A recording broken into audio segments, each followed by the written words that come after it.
Can I ask you something? Have you ever found yourself sitting in your car? Your hands are gripping the steering wheel, your heart's suddenly racing, your breathing is becoming quicker and your chest feeling tight. And for one terrifying moment, you genuinely feel, what's wrong with me? What's happening to me? And perhaps, maybe it wasn't in the car, but you was in the supermarket and you're standing in the queue. Same thing happens. Or in the middle of an important meeting, or perhaps it happens in the middle of the night. You wake suddenly and your heart's pounding, your mind's racing, and you just can't get back to sleep. And before long, your thoughts begin spiraling. Am I ill? Am I having a heart attack? Am I losing my mind? Why can't I cope anymore? The strangest part is that you've never thought of yourself as that anxious person. You've spent years juggling work, supporting your family, looking after your parents, raising children, or running a home. You've coped with life's challenges before, but you've been the one that everyone else relies on. So why? So why now? In your 40s or in your 50s, does it suddenly feel as though your own body has become unfamiliar? If this sounds familiar though, before we go any further, I want you to hear something that I wish more women were told. You're not weak, and it's not because you're just stressed or that you're failing, or perhaps most importantly, you're not alone. Because for thousands of women, anxiety doesn't begin in adolescence and it doesn't begin in early adulthood. It begins in perimenopause, and today I want to explain why. So why anxiety suddenly appears during perimenopause, even if you've never been anxious before. Hello, and I'm Susie, and I'm a counsellor therapist. And if you're new here, welcome. This channel is a place where we make sense of the emotional, psychological, and biological changes that happen during midlife, so that you can stop blaming yourself and start understanding yourself. Because understanding is often the very beginning of healing. And today we're talking about anxiety, not the everyday anxiety we all experience from time to time, but the kind that seems to almost arrive overnight, the kind that makes women tell me, I don't recognise myself anymore. And I have to tell you, this topic is incredibly close to my heart, because although I've spent years supporting clients experiencing anxiety, when it happened to me, I still questioned myself. I remember thinking, where has all this come from? Why now? I've managed difficult situations all my life, and why does everything suddenly feel so overwhelming? And perhaps you've asked yourself those same questions. Maybe you've even wondered if you're becoming depressed or burnt out, or something more serious is happening. The reality is, sometimes anxiety during perimenopause is simply labelled as stress. Sometimes women are prescribed medication for anxiety without anyone exploring whether hormonal changes may also be contributing. Sometimes the opposite happens too, with symptoms being attributed solely to hormones when another mental or physical health condition needs assessment. That is why this conversation matters, because good care starts with understanding the whole picture. As a counsellor, I don't believe in reducing women to hormones alone. We're whole people. Our biology matters, our psychology matters, our relationships matters, and life experience matter too. And in midlife, those things often collide. That's what makes this stage of life so confusing. You might have fluctuating hormones. You might also be caring for elderly parents, supporting teenagers, managing a demanding career, experiencing relationship changes, grieving, sleeping badly, holding years of accumulated stress, and then one day your nervous system quietly whispers, I can't keep carrying all this in the same way anymore. And that whisper can sound like anxiety. And if no one has ever explained this, it's easy to think I'm broken. But what if instead your body has simply been trying to get your attention? Understanding the science, why anxiety can suddenly appear during perimenopause. If you've ever experienced anxiety and seemingly out of nowhere during midlife, I want you to know something. It isn't all in your head. but it is happening inside your brain. And understanding that difference can be incredibly reassuring, because once we understand why something is happening, it often becomes a little less frightening. One of the most common things women say to me in my counselling room is, "Susie, I don't understand what's happening to me. I've always been the calm one. I've always coped. Why am I suddenly crying over nothing? Why does everything feel so overwhelming?" And the truth is, it isn't over nothing. Your brain is working incredibly hard to adapt to one of the biggest hormonal transitions of your entire life, and yet we're just not taught this. Imagine your brain as an orchestra. I often think about hormones like an orchestra. When everyone is playing together, the music is balanced. One instrument doesn't dominate another. Everything works in harmony. For years, your body has become incredibly good at keeping that orchestra in rhythm. Then along comes perimenopause. Rather than the music stopping, the conductor starts arriving late. Some of the instruments become louder, others become quieter. Some days the rhythm feels quite steady, other days it feels completely chaotic. That is what fluctuating hormones can feel like inside your brain. It isn't simply that estrogen gets lower. In fact, during early perimenopause, estrogen can fluctuate dramatically, sometimes becoming higher than expected before eventually declining over time. It is often these fluctuations rather than a smooth decline that many researchers believe contribute to symptoms for some women. Your brain loves stability. Perimenopause offers anything but that. Why estrogen matters to your emotional brain. Most people think of estrogen as a reproductive hormone. It is, but only part of the story. Estrogen is active throughout the brain. It influences areas involved in memory, emotional regulation, learning, sleep, and our response to stress. It also interacts with several important neurotransmitter systems, chemical messengers that help the brain cells communicate. One of those is serotonin. You've probably heard of serotonin described as the feel-good chemical. The reality is a little bit more complex than that, but serotonin does play an important role in regulating the mood, emotional resilience, sleep, and well-being. Research suggests that estrogen can influence how serotonin is produced, released, and used in the brain. So when estrogen fluctuates, serotonin signaling may fluctuate too. Imagine trying to have a conversation while someone keeps turning the volume up and down. That's a little bit like what your brain may be trying to manage. It's hardly surprising that your emotions can begin to feel less predictable. So the calming hormone we really talk about. Then there's progesterone. Progesterone often receives far less attention than estrogen, yet it has an important relationship with our nervous system.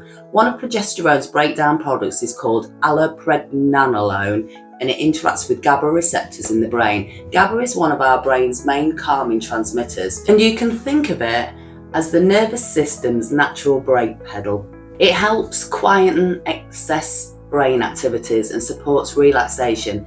As ovulation becomes less regular in perimenopause, progesterone levels can become more erratic, and that means some women notice they feel calmer at certain points of the months and more anxious at others.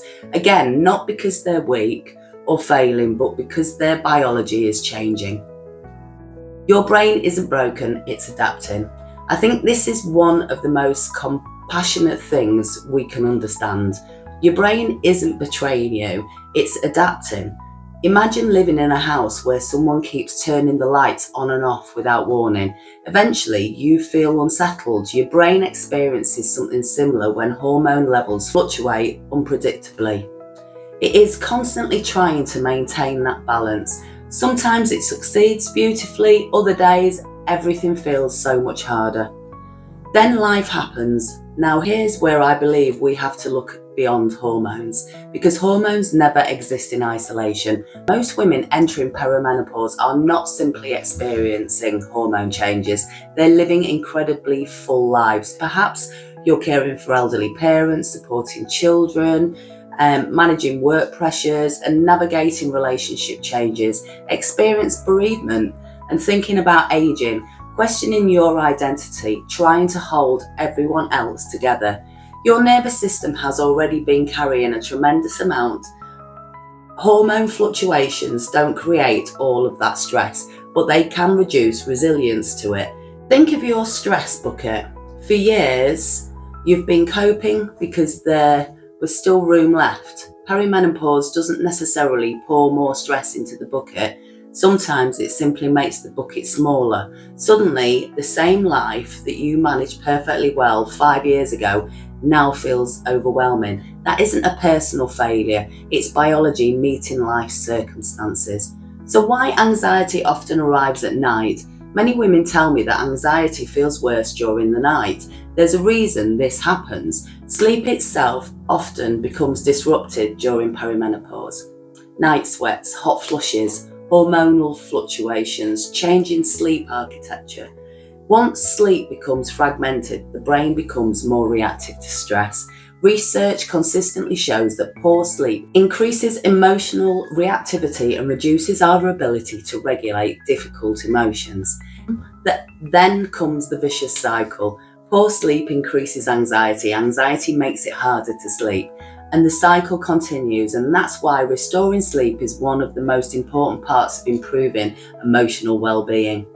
The role of cortisol. We also need to talk about cortisol. It is often called the stress hormone, and although there's not much more than that, we need cortisol. It helps us wake up in the morning. It regulates energy, it supports survival. The problem isn't cortisol itself. The problem is when our stress response becomes overactive. Some research suggests that hormonal changes during perimenopause may influence how responsive the stress system becomes in some women. If you've spent decades coping, giving, achieving and looking after everyone else, your nervous system may already be working hard. Add fluctuating hormones, poor sleep, ongoing life stresses, and suddenly your body becomes much more sensitive to everyday pressures. The email that wouldn't have bothered you before suddenly feels overwhelming. The supermarket feels noisy, the traffic feels unbearable, your patience becomes shorter, your heart races more easily. Again, not because you're weaker, because your body is asking for a different kind of care. And perhaps this is the message I want you to take from this section more than anything else. You are not imagining this, and you're not being dramatic. Your experience is real. Understanding the science doesn't remove the anxiety overnight, but it does remove something almost every anxious woman carries. Because once we understand what may be happening inside our brain and body, we stop blaming ourselves quite so much, and that is where healing begins. So, through a counsellor's eyes, one of the greatest privileges of being a counsellor is that people trust you with their stories. They allow you to sit alongside them during some of the most vulnerable moments of their lives. And over the years, I've noticed something remarkable. Women don't usually walk into my counselling room and say, "Susie, I think my hormones are fluctuating." They walk in saying that they don't recognise themselves.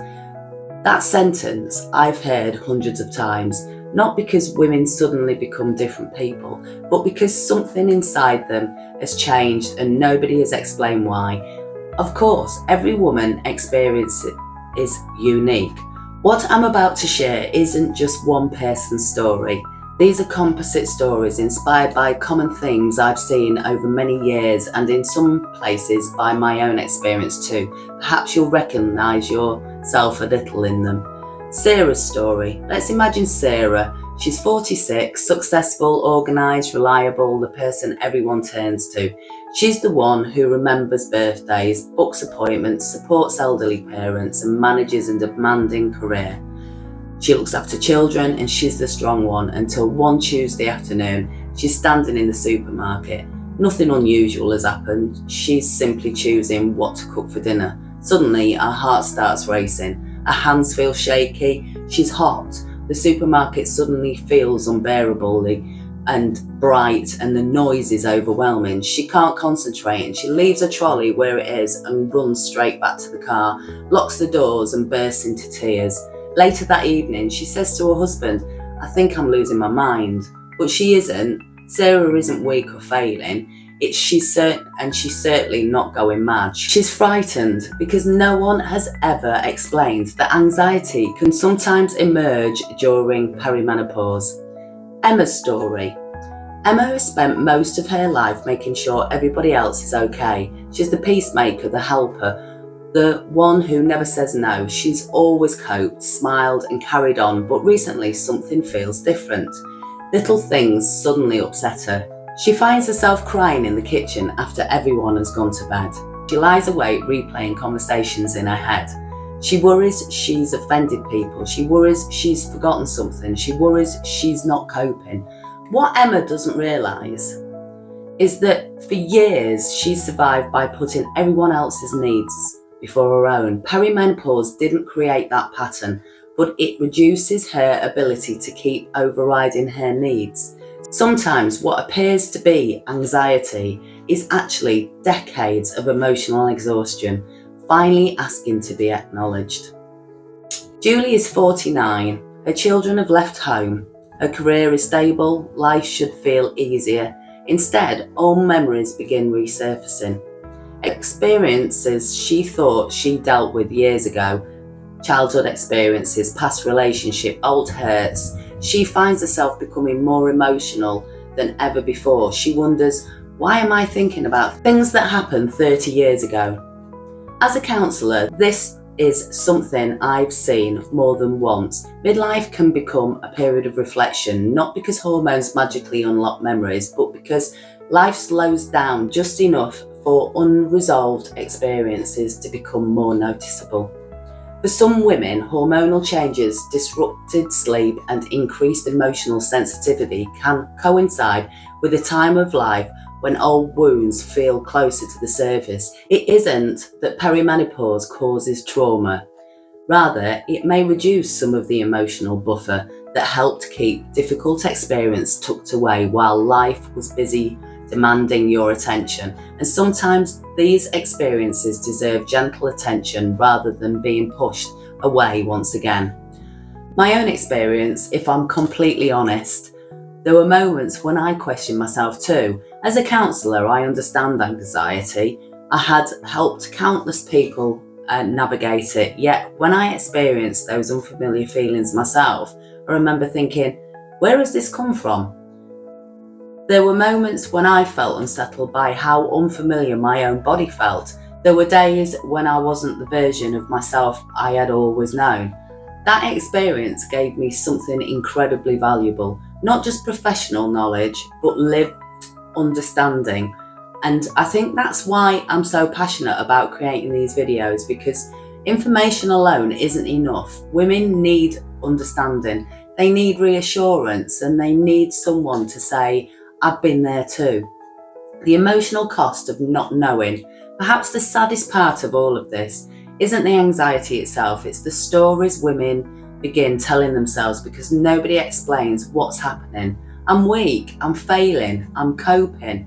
I became a terrible partner, I became a terrible mum, I'm losing my confidence, I'm becoming someone I don't like. Those thoughts can become far more painful than the anxiety itself, because once shame enters the picture, we often stop asking for help. We hide it, we put a big smile on our face, we carry on and we tell ourselves, get through it, until one day we just simply can't. As a counsellor, one of the most healing moments I witness is when a woman realises there isn't something wrong with me. That doesn't mean we dismiss the anxiety or assume hormones are the only explanation. New or worsening anxiety deserves proper assessment, particularly if the symptoms are severe, persistent or accompanied by depression, panic attacks, thoughts of self-harm, chest pains or other concerning symptoms. Sometimes anxiety is linked to hormonal changes. Sometimes it's related to thyroid problems. It could be burnout, it could be several things. That's why it's so important not to self-diagnose, but to seek compassionate evidence-based support, because you deserve to be listened to, and you deserve to be taken seriously, and you deserve to understand what's happening to your body and your mind. If nobody has told you this recently, let me be the one who does.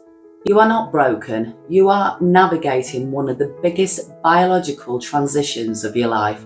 And while it may not feel like it today, there is a way through this. Together, we're going to keep making sense of it.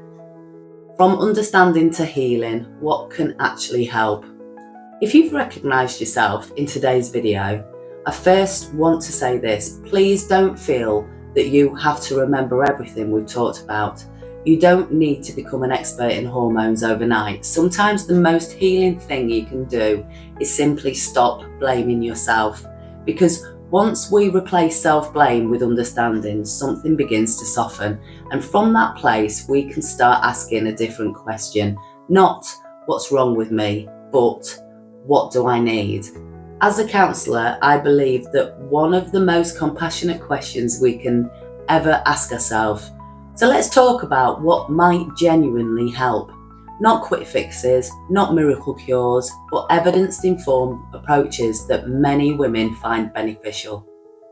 Speak to someone who will listen. If your anxiety is new or noticeably worse, please don't struggle alone. Talk to your GP or another qualified healthcare professional. New anxiety deserves proper assessment. Sometimes hormones are part of the picture, sometimes other physical conditions such as thyroid problems, low iron, vitamin deficiencies can contribute to similar symptoms. Sometimes anxiety is linked to depression, burnout, or significant life stress. Sometimes it's several things happening at once. The goal isn't to guess, the goal is to understand. If you ever experience severe chest pain, collapse, thoughts of harming yourself, or feel unable to keep yourself safe, seek urgent medical help immediately. Learn about your hormones. Knowledge is empowering. Many women tell me, I wish somebody had explained this years ago. That's exactly why this series exists. Understanding that hormone fluctuation can affect mood, sleep, emotional resilience doesn't solve everything, but it often removes unnecessary fear. Instead of thinking, I'm going mad, you begin thinking, perhaps my body is going through a transition, and those are two very different conversations. Keep a symptom journal. This is one of the simplest yet most powerful tools. Write down how you slept, your mood, anxiety levels, and hot flushes or hot sweats, your menstrual cycle, if you're still having periods, caffeine, alcohol, exercise, stressful events. After a few weeks, the patterns often begin to merge. That information can also be incredibly helpful when speaking to your healthcare professional. So looking after your nervous system, this is where my counselling heart comes in. An anxious nervous system isn't a weakness, it's a nervous system asking for safety. That doesn't mean wrapping yourself in cotton wool. It means asking, how can I help my body feel calmer today? For some women, that's a walk in nature. For someone else, it's slow breathing, maybe gentle yoga, time in the garden, listening to music, and spending time with people who make you feel safe, or simply giving yourself permission to rest without feeling guilty. One simple breathing exercise you might like to try is this. Breathe in gently through your nose for a count of 4, and then breathe out slowly through your mouth for a count of 6. Notice I'm not asking you to force a deep breath, just a comfortable one. Making the exhale slightly longer than the inhale may help some people feel calmer, because it encourages the body towards a more relaxed state. Even 1 or 2 minutes can be a helpful way to pause and reconnect with yourself. So sleep matters more than you think. We often wear exhaustion like a badge of honour, but your brain heals while you sleep. If sleep has become difficult, it's worth talking to your healthcare professional about why. For some women, managing night sweats or other menopausal symptoms can improve sleep. Others may benefit from improving sleep habits, stress management, or exploring other underlying causes. Try creating a gentle evening routine Dim the lights, reduce screen time before bed if you can. Keep your bedroom cool. Avoid large amounts of caffeine later in the day if it worsens your symptoms. Remember, progress, not perfection. What about HRT? This is one of the questions I receive most often. Hormone replacement therapy, or HRT, can be very effective for many women in reducing menopausal symptoms such as hot flushes and night sweats. For some women, improvements in those symptoms may also lead to better sleep and improvements in mood and anxiety. However, HRT isn't suitable for everyone. The decision to use HRT should always be individual. It depends on your symptoms, your medical history, your preferences, and a discussion with a knowledgeable healthcare professional. In the next episode, we're going to explore HRT in a much greater depth. We'll look at what it is, who it may help, common myths, benefits, risks, and why there is still so much confusion surrounding it. My hope is that you'll feel able to have informed conversations rather than making decisions based on fear alone. Counselling can help too. Hormones may influence how you feel, but they don't erase your life story. Sometimes anxiety is amplified because hormones arrive during one of the busiest periods of your life. You're caring, working, grieving, supporting everyone else. Sometimes what we really need is a safe place to put everything down for a while. Counselling doesn't make hormonal changes disappear, but it can help you understand your emotional responses, develop healthier coping strategies, strengthen self-compassion and feel less alone. And sometimes being deeply listened to is one of the most healing experiences of all. If I could leave you with just one thought before we finish, it would be this. You don't have to fix everything today. Healing doesn't usually happen in one giant step. It happens in small, compassionate choices. One conversation, one walk, one early night, one appointment, one journal entry, one breath, and over time, those small changes begin to change how we feel, one gentle step at a time. So the journal moment, a gentle truth, closing reflection. Before we finish today, I'd like to leave you with something to think about. Not another piece of information, not another symptom to remember, just one gentle question, because sometimes the right question can change the way we see ourselves. The journal moment, if you've got a notebook nearby, or even if you're simply thinking quietly to yourself, I'd like you to ask yourself this. If I stopped calling myself broken, what kind of word could I choose instead? Pause for 5 seconds. Perhaps your words would be, I'm changing, I'm learning, I'm adapting, I'm doing the best I can, or perhaps I deserve more compassion than I've been given myself. Whatever your words are, let them be kinder than the story you've been telling yourself, because the words matter, especially the ones we say about ourselves every single day. So here's today's gentle truth. Somewhere today, another woman is sitting in her car or standing in a supermarket, lying awake at 2 o'clock in the morning, wondering if she's losing herself. She isn't. She's trying to understand a body that's changing in ways nobody prepared her for, and perhaps that's been you. If it has, I want you to know this. There is nothing shameful about asking for help. There is nothing weak about needing support, and there's certainly nothing wrong with wanting to understand what's happening inside your own body. Healing doesn't always begin with finding the perfect treatment. Sometimes it begins the moment we replace fear with understanding, the moment we stop asking, what's wrong with me, and begin asking, what do I need? That single question can change everything. Your invitation, if today's conversation has helped you feel even a little less alone, I'd love to support you further, and I've created a completely free guide, and inside you'll find gentle reflections, practical exercises designed to help you reconnect with yourself during this season of life. You can download it using the link or visit my stand store. It's my gift to you because nobody should have to navigate this journey feeling isolated or confused.